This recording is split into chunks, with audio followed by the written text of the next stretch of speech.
राधे राधे प्यारे भक्तों, जीवन के इस शोर शराबे और भागदौड़ के बीच क्या आपने कभी एक पल के लिए रुककर सोचा है कि हम किस दिशा में भाग रहे हैं?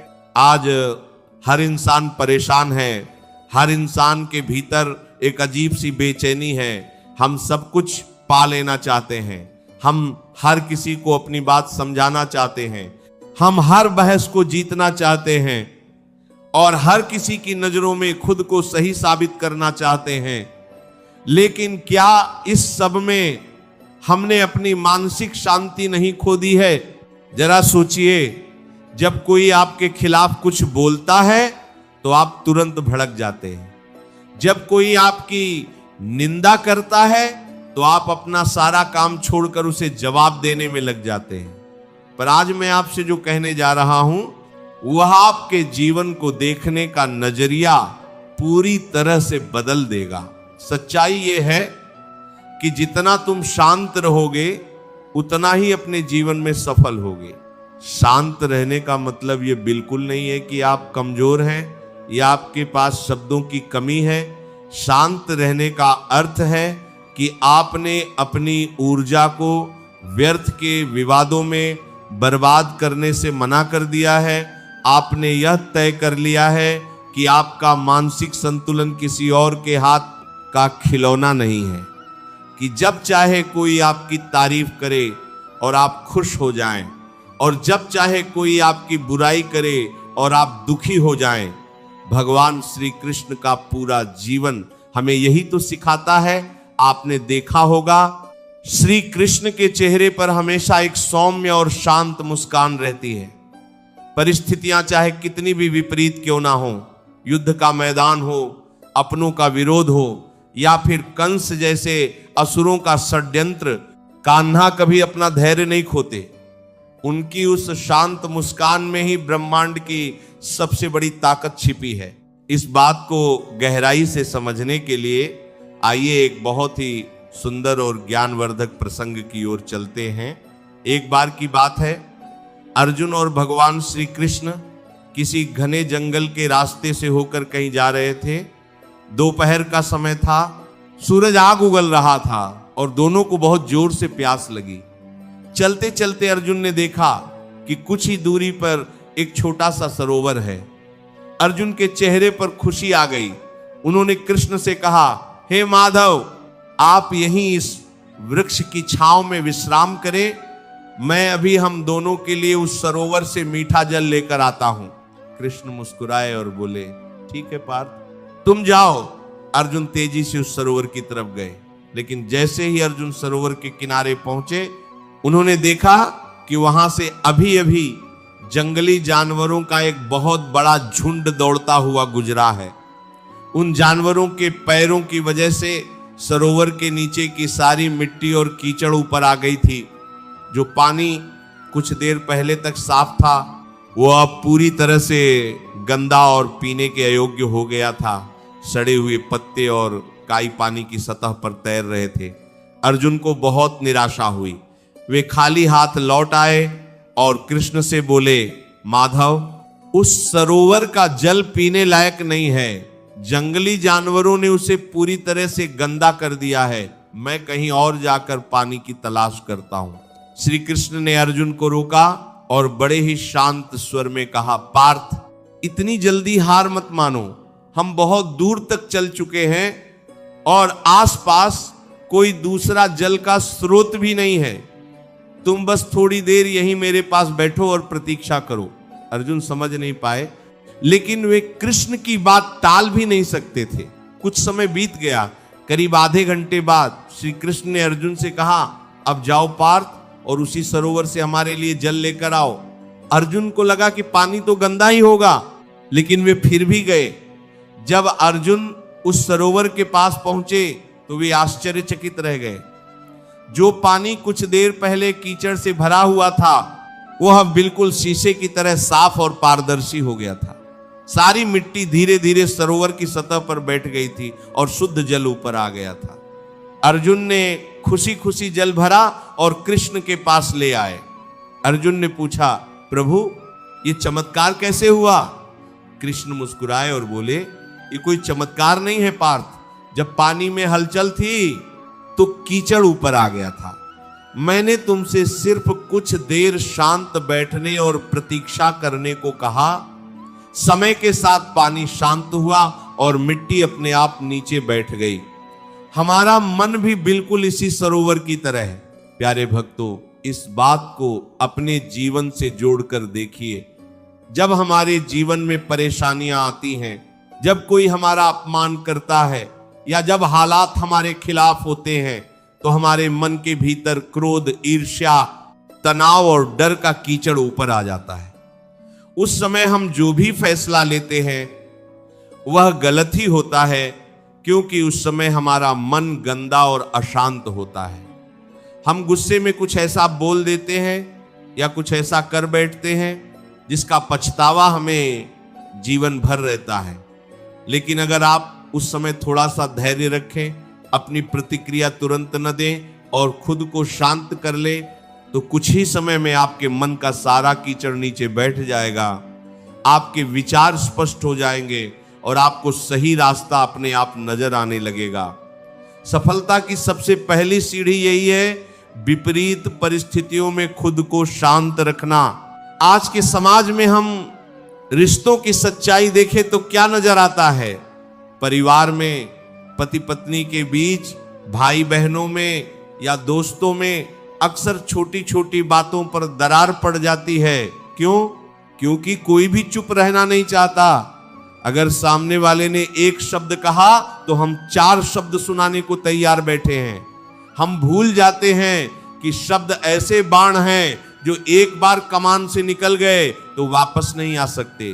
वे शरीर पर नहीं, सीधे इंसान की आत्मा और उसके हृदय पर घाव करते हैं। जब आपका कोई अपना आप पर क्रोधित हो तो उस समय आपका शांत रहना ही उस रिश्ते को बचा सकता है।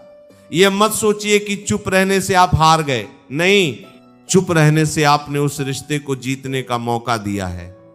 जब सामने वाले का क्रोध शांत होगा तो उसे अपनी गलती का एहसास जरूर होगा और आपकी यह खामोशी उसके दिल में आपके लिए सम्मान को कई गुना बढ़ा देगी।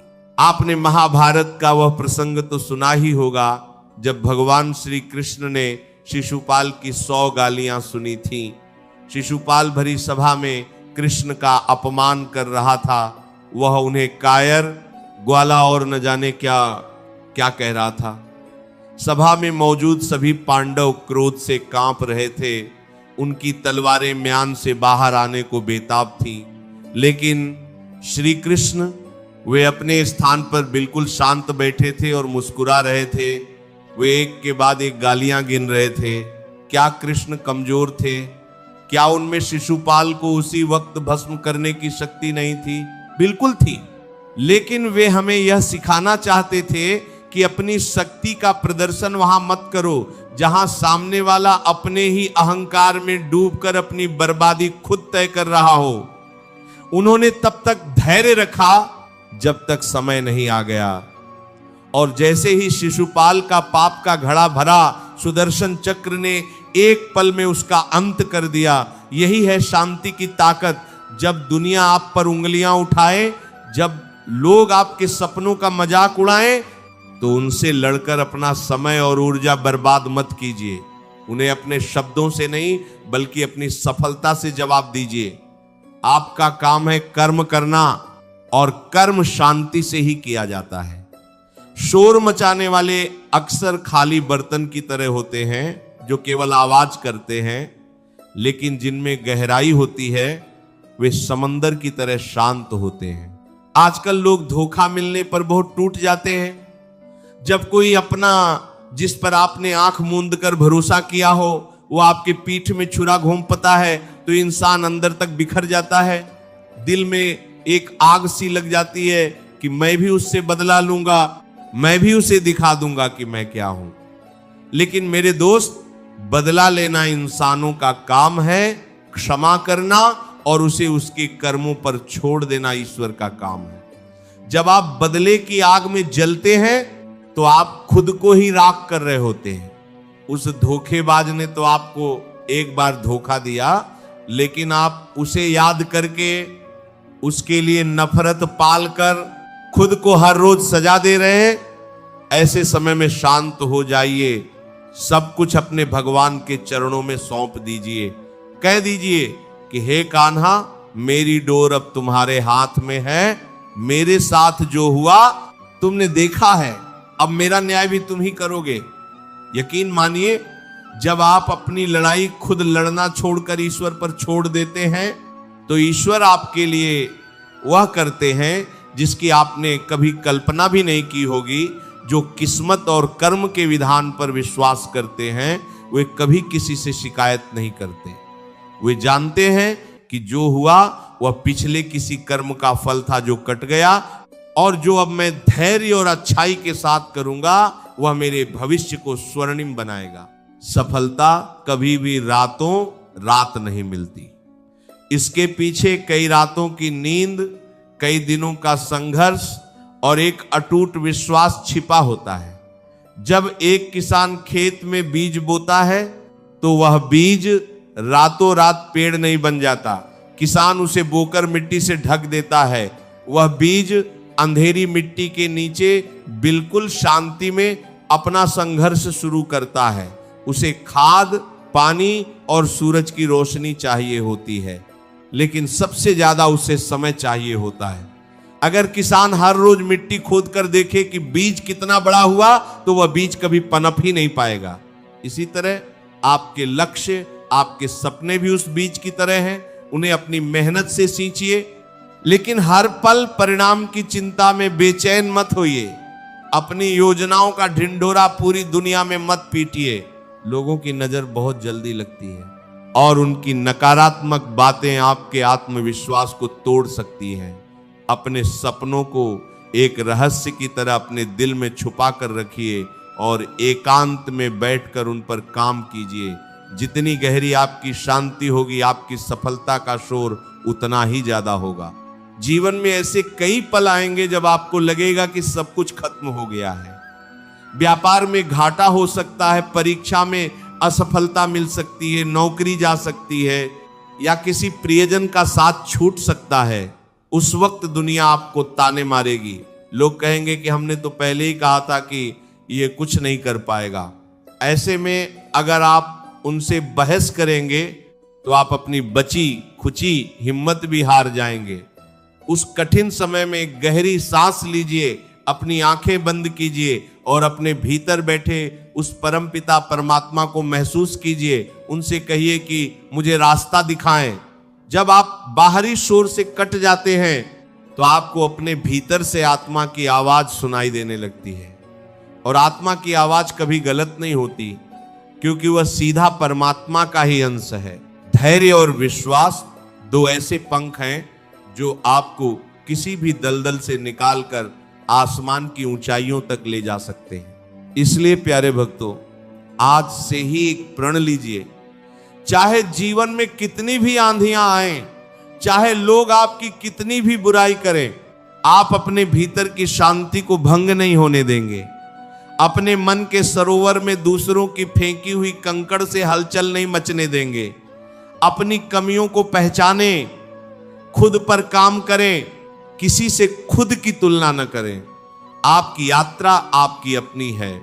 सूरज भी चमकता है और चांद भी, लेकिन दोनों के चमकने का समय अलग अलग होता है। जब आपका समय आएगा तो आप भी पूरे ब्रह्मांड में अपनी रोशनी फैलाएंगे। बस श्री कृष्ण के उस संदेश को हमेशा याद रखें। कर्म किए जा, फल की इच्छा मत कर, और जो भी कर्म कर उसे पूरे समर्पण और शांत भाव से कर। आपकी सफलता सुनिश्चित है। यह ईश्वर का विधान है और इसे कोई नहीं बदल सकता। अगर ये वीडियो आपको अच्छा लगा हो तो वीडियो को लाइक करके चैनल को सब्सक्राइब जरूर करें और कमेंट में राधे राधे जरूर लिखें। ये वीडियो अपने दोस्तों, परिवारजनों के साथ शेयर जरूर करें। मिलते हैं किसी और वीडियो में, तब तक के लिए राधे राधे। जय श्री कृष्णा।